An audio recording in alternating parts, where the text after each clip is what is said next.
Hello दोस्तों, हम एक सीरीज़ शुरू करने जा रहे हैं जो आपको हेल्पफुल रहेगी आपके कॉम्पिटिटिव एग्ज़ाम की प्रिपरेशन में।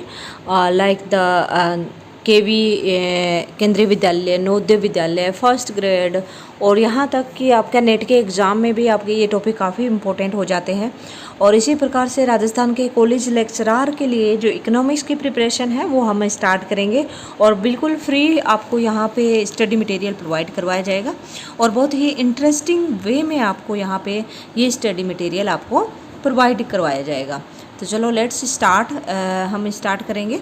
हमारा पहला टॉपिक है Indian economy on the eve of independence. ठीक है, ये बहुत ही अच्छा टॉपिक है, इंडियन इकोनॉमी का टॉपिक है। कि इंडियन इकोनॉमी की जब इंडिपेंडेंट हुआ था 1947 में, उस टाइम हमारी इंडिया की सिचुएशन क्या थी वो पढ़ेंगे और इसमें हमने क्या क्या प्रॉब्लम फेस की, किन किन सेक्टर में फेस की और वो कौन सी प्रॉब्लम थी, वो इस चैप्टर में हम डिटेल में स्टडी करेंगे। तो सबसे पहले है हमारा ऑब्जेक्टिव ये चैप्टर पढ़ने का। तो पहला क्या है, to become a familiar with the state of the Indian economy in 1947 the year of the independence. यानी कि 1947 के टाइम में जब इंडिया इंडिपेंडेंट हुआ था तब इंडिया का पार्टीशन हो गया था, इंडिया एंड पाकिस्तान, और अंग्रेज़ हम जैसी स्थिति में थे वैसे ही छोड़ के चले गए थे। तो अब हमें ये देखना है कि 1947 में इंडिया की क्या स्थिति थी, क्या पोजीशन थी, जो इस चैप्टर में हम स्टडी करेंगे। Understand the factor that led to the under development and the stagnate of the Indian economy.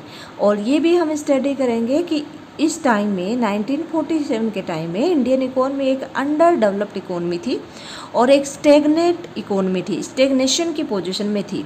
तो वो पोजीशन क्या थी, कौन से फैक्टर थे जो इस पोजीशन के लिए रिस्पॉन्सिबल है। टॉपिक टू बी कवर्ड, इस चैप्टर में हम कौन कौन से टॉपिक कवर्ड करेंगे। तो level of economic development under the colonial rule. ठीक है, level of economic development under the colonial rule. Second है एग्रीकल्चर सेक्टर के बारे में स्टडी। नेक्स्ट है इंडस्ट्रियल सेक्टर के बारे में स्टडी करेंगे। नेक्स्ट फॉरेन ट्रेड के बारे में, और नेक्स्ट डेमोग्राफिक कंडीशन, और नेक्स्ट हमारा है ऑक्यूपेशनल स्ट्रक्चर, और लास्ट इंफ्रास्ट्रक्चर। बहुत ही वेरी वेरी इंपॉर्टेंट है, इससे रिगार्डिंग एग्जाम में आपके क्वेश्चन पूछे जाते हैं। तो हम स्टार्ट करते हैं। Introduction. The basic purpose of the British colony rule over India was to complaint and serve the industrialisation process in the Britain. ठीक है, तो क्या पर्पज़ था ब्रिटेन का कि बेसिकली ब्रिटेन का इंडस्ट्रियलाइजेशन प्रोसेस कंटिन्यू रहे, इंडिया का इंडस्ट्रीज डेवलपमेंट पे ध्यान नहीं दिया गया था। Thus the sole aim of the colonial government was to reduce India to mere supplier of the raw material, कि इंडिया ओनली क्या बन जाए, supplier of the raw material, and as a consumer of the finish good, और India एक consumer बन जाए finish good का। ठीक है, ये उनका मेन ऑब्जेक्टिव था ब्रिटिश का। तो अब हम देखेंगे colonialism. What is the colonialism. तो colonialism is a policy of a nation seeking to extend or retain its authority over other people or territory। यानी कि जब एक देश की जो पॉलिटिकल और एडमिनिस्ट्रेटिव पावर होती है वो उस देश के हाथ में ना रह के कोई दूसरा देश होता है उसके हाथ में हो, यानी कि वो दूसरा देश हमारे देश में हमारी पॉलिटिकल और एडमिनिस्ट्रेटिव पॉलिसी जब बनाता है तब वो देश कॉलोनियल देश होगा। जैसे लाइक द इंडिया, और इंडिया किसका कॉलोनियल था, ब्रिटेन का। ठीक है, तो India is the colony of Britain. तो इंडिया, ब्रिटेन वाले लोग इंडिया में पॉलिटिकल एडमिनिस्ट्रेटिव पॉलिसी बनाते थे। The ruling country not only has the political control. तो अब रूलिंग कंट्री कौन सी, ब्रिटेन। तो न केवल वो पॉलिटिकल कंट्रोल रखेगी but it also determine the economic policy of the dominated country. तो वो दूसरे की पॉलिटिकल पॉलिसी तो बनाएगी, साथ में वहाँ की इकोनॉमिक पॉलिसी यानी कि क्या आउटपुट करना है, कैसे करना है, किन गुड को हमें प्रोड्यूस करना है, किन को सेल करना है, एक्सपोर्ट करना, इंपोर्ट करना, ये इकोनॉमिक पॉलिसी होती है। तो ये इकोनॉमिक पॉलिसी भी हमारे इंडिया में कौन बना रहा था? British. The colonizing countries seeking to benefit from the colonized country or land mass। ठीक है, तो यहाँ पे जो colonized country है seeking to the benefit, तो वो बेनिफिट थे वो उस कंट्री को मिल रहे थे, यानी कि ब्रिटेन को मिल रहे थे। In case of India, colonialism is one of the major factor responsible for its underdevelopment। तो पहला रीज़न आपको समझ में आ गया इंडिया का अंडर डेवलपमेंट होना, कि India become a colonialism of Britain. तो ये सारे आपको दिख रहे हैं यहाँ पे ब्रिटिश लोग हैं। ठीक है, कैसे उन्होंने ब्रिटिश ने इंडिया पे जो इंडिया के ये किंग है उनके साथ में वॉर किया। ये जो ब्रिटिश है रेड वाले, तो ब्रिटिशर इंडिया के साथ कैसे यहाँ पे वो एक दूसरे को मिल के इंडिया की पावर को ले रहे हैं। British indirectly rule in India. यहाँ पे देखो कि ब्रिटिश यहाँ पे जो किंग है और यहाँ पे ब्रिटेन, ये इनसे हाथ मिलाते हुए दिख रहे हैं, लेकिन यहाँ पे इनडायरेक्टली क्या है कि ब्रिटिश ही रूल कर रहे हैं। जैसे ब्रिटिशर कह रहे हैं वैसे ये किंग यहाँ पे कर रहे हैं काम।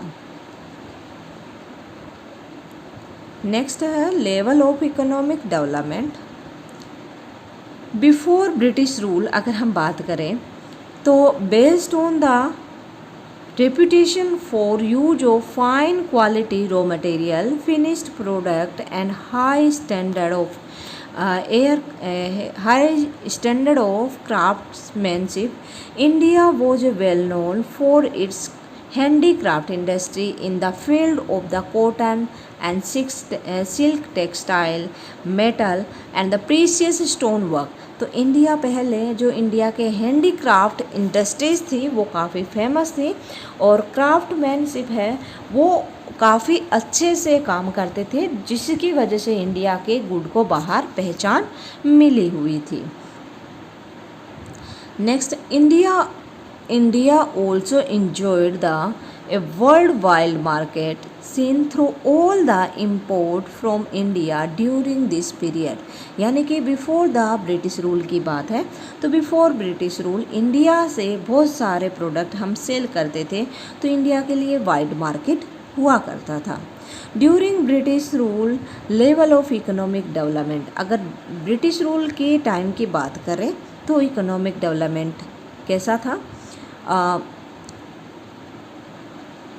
According to British economist August Madison, India's share of the world economy declining from 22.4% to 14.2% between the 17 to 1913। ठीक है, तो अब ब्रिटिश के आने के बाद में पहले इंडिया का जो 24% था वो 10% रिड्यूस होकर शेयर कितना हो गया? 14.2।